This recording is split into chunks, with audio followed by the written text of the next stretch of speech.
یہ جو شکل بنانا ہے کیا ہے؟ یہ اظہار غم ہے کہ ہمیں رونا نہیں آ رہا، بس اظہار کرنا۔ یہ جو سیاہ لباس ہے یہ بھی اسی میں شامل ہے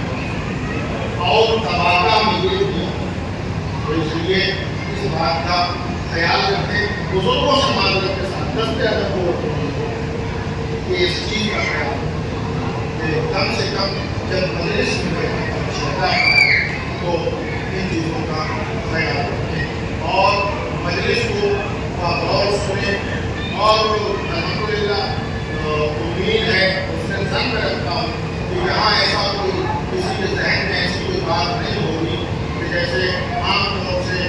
بہت سی جگہوں پہ دیکھا ہے کہ پارٹی بندیاں ہوا کرتی ہیں اور وہ میری مجلس ہے، اس کی جانچ ہے، پرندہ آنا ہے، اور یہاں جانا ہے اور وہاں نہیں جانا ہے،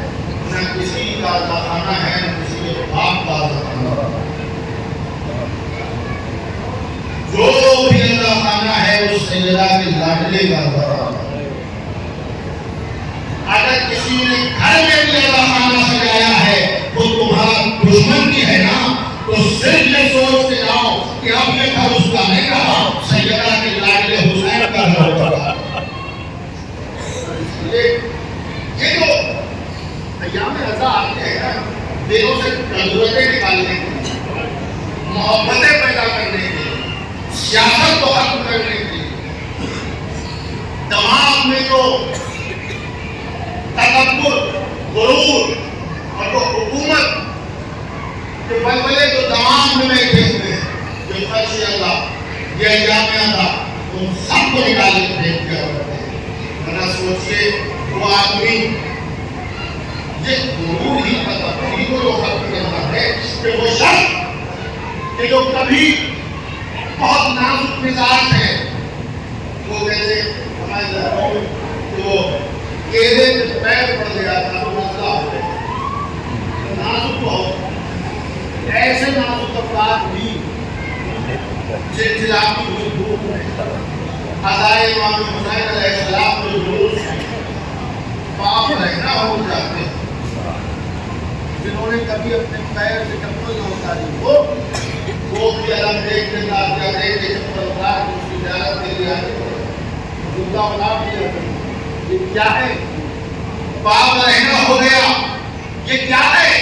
یہ غرور پہ چکنا دور کر دیا اللہ حسین، تکبر پہ چکنا دور کر دیا، سارا غرور ملیہ میں ہو گیا۔ یہ معجزہ ہے امام حسین علیہ السلام کا 1400 برس پہلے انہوں نے کیا تھا، جو آج بھی جاری و ساری ہے۔ کل اپنا سر دے کے یزید کو غرور کا چکنا دور کیا تھا، آج تازیہ اور تابوت اور علم کا جلوس نکلتا ہے، وہ انسانوں کے ذہنوں اور دل و دماغ کو غرور کو دیکھ نہ کرنا۔ ان چیزوں کا خیال رکھنا اور تحقیق کا احساس بہت ضروری ہے، اور خاص کر اب میں ان نوجوانوں سے بات کرتا ہوں کہ وہ نوجوان جو دیواروں سے لگ کے بیٹھتے ہیں، بزرگوں کے مسئلے الگ ہیں، جو بزرگ ایک ایسے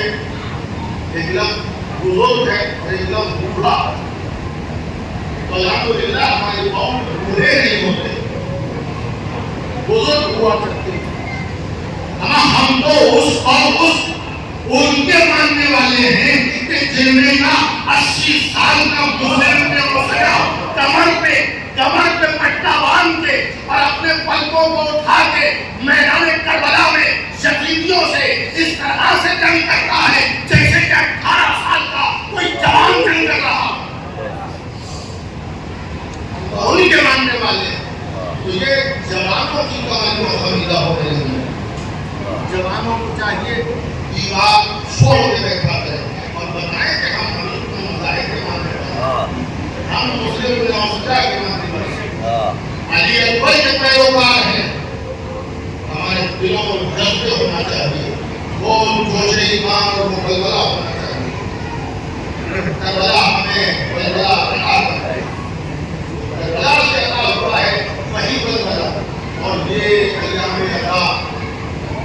چند روز کی مجالس، یہ چند روز کے تعلیمی جلسے، یہ چند روز کے دروس ہمیں پورے سال تازگی عطا کرتے ہیں، پورے سال جلا بخشتے ہیں،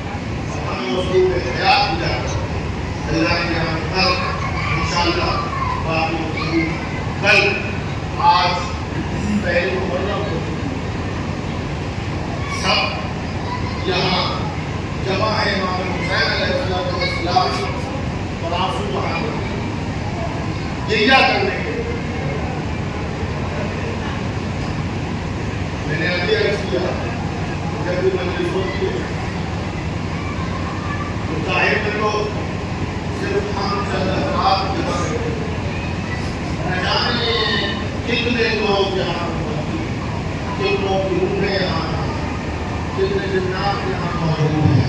کتنے فرشتے یہاں موجود ہیں، انبیاء، اوصیاء، اولیاء سب آئے ہوئے ہیں۔ بس دو چار جملے سنے مسائل کی چند آنسو آنکھوں سے نکل آئیں، یہی مال مجلس ہے۔ سب آتے ہیں، روایت میں ہوتے ہیں جب مجلس برپا ہوگی، جب فرش اللہ بچھایا جاتا ہے تو ایک بیوی جو شام میں سو رہی ہے، جس کا نام سیدہ عالمیہ سیدہ زینب سلام اللہ علیہا، وہ اپنی قبر سے برآمد ہوتی ہے اور ایک اندھیری کوٹھری میں جاتی ہے۔ اسلام کی ایک اندھیری کوٹھری میں ایک ننھی سی قبر پہ جا کے بیٹھ جاتی ہے اور اس قبر پہ ہاتھ مار کے کہتی ہے، اٹھ جا میری لاڈلی، اٹھ جا میری بچی، اے سکینہ اٹھ جا، قبر سے 4 سال کی بچی سکینہ برآمد ہوتی ہے۔ سوال کرتی ہے کیا ہوا پھوپھی اماں؟ کہ چلو تمہارے پاپا کی مجلس برپا ہو گیا، فرش عطا بچھایا گیا ہے، چلو میرے بھیا حسین کی مجلس ہو رہی ہے، مجلس پہ چلنا ہے۔ سکینہ اپنی پھوپھی اماں کے ساتھ جاتی ہے۔ یہ دونوں بیویاں سورہ قیامت کا فقرہ ہے، یہ دونوں بیویاں مدینہ منورہ پہنچتی ہیں۔ مدینہ منورہ میں ایک قبرستان ہے، اس قبرستان کا نام جنت البقیع ہے۔ جنت البقیع میں ایک ٹوٹی ہوئی قبر پہ جا کے یہ دونوں بیویاں بیٹھتی ہیں اور اس قبر پہ ہاتھ رکھ کے کہتی ہیں، اللہ اللہ آپ کے نام کی مجلس ہو رہی ہے۔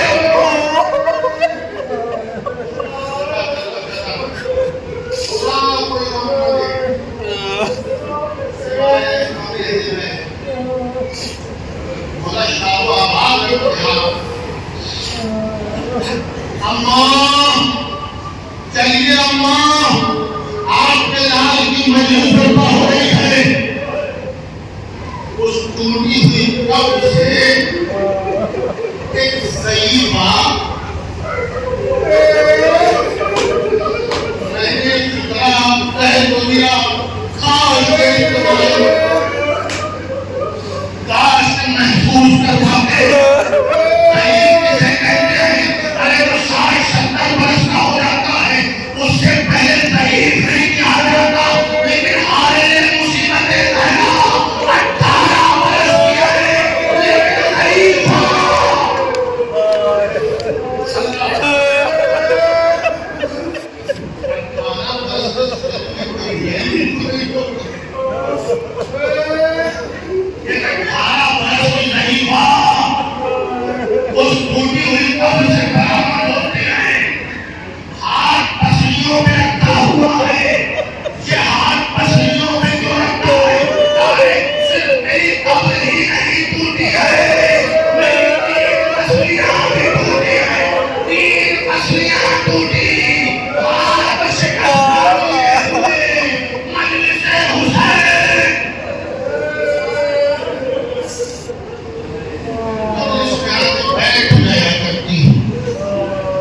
ذاکر خطیب